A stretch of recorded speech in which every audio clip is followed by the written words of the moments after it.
In ancient times, in the land of Mesopotamia, there lived two brothers named Adad and Ishtar.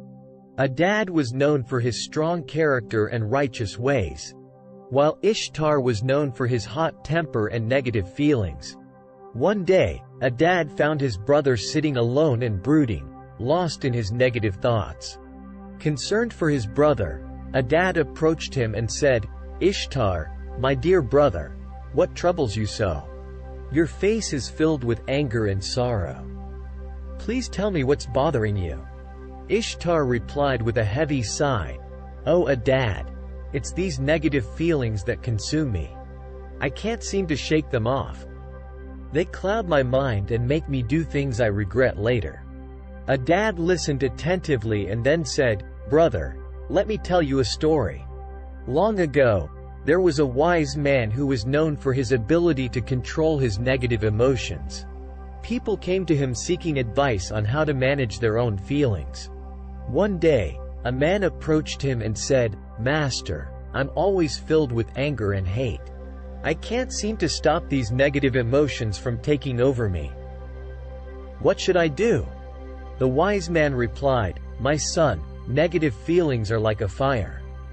If you let them grow, they will consume you. But if you learn to control them, you can use them for good." The man was puzzled and asked, "How can I control these feelings, Master?" The wise man replied, "First, you must acknowledge your feelings. You can't control something you don't understand. Second, you must learn to breathe. When you're feeling angry or sad, take deep breaths and calm yourself. Finally, you must learn to let go. Negative feelings are like a heavy burden. If you don't let them go, they will weigh you down." Adad paused and then said, "Brother, these are wise words. We can't control what happens to us, but we can control how we react to it. We must learn to acknowledge our negative feelings, breathe, and let go of them.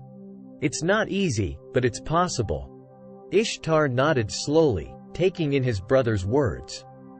"But what about when someone has wronged us? How can we let go of our anger and forgive them?" Adad smiled and said, "Forgiveness is not about forgetting what happened, but about letting go of the anger and resentment that comes with it. It's about accepting what happened and moving forward without carrying the burden of negative feelings." Ishtar thought about this for a moment and then asked, "But what if the person who wronged us never apologizes? How can we forgive them then?" Adad replied, "Forgiveness is not about the other person, but about us. We forgive not because the other person deserves it, but because we deserve peace. It's about letting go of our negative feelings and moving on with our lives." Ishtar nodded slowly, feeling a weight lift off his shoulders. "Thank you, brother. Your words have given me hope. I will try to follow your advice and let go of my negative feelings." Adad smiled and said, "I believe in you, brother. You have a strong will and a good heart. You can overcome these negative feelings and be the best version of yourself." From that day on, Ishtar began to practice the wisdom that his brother had shared with him. Whenever he felt overwhelmed by negative feelings, he would take deep breaths and try to calm himself. He would acknowledge his feelings and try to let them go. And whenever he felt wronged by someone, he would try to forgive them and move on.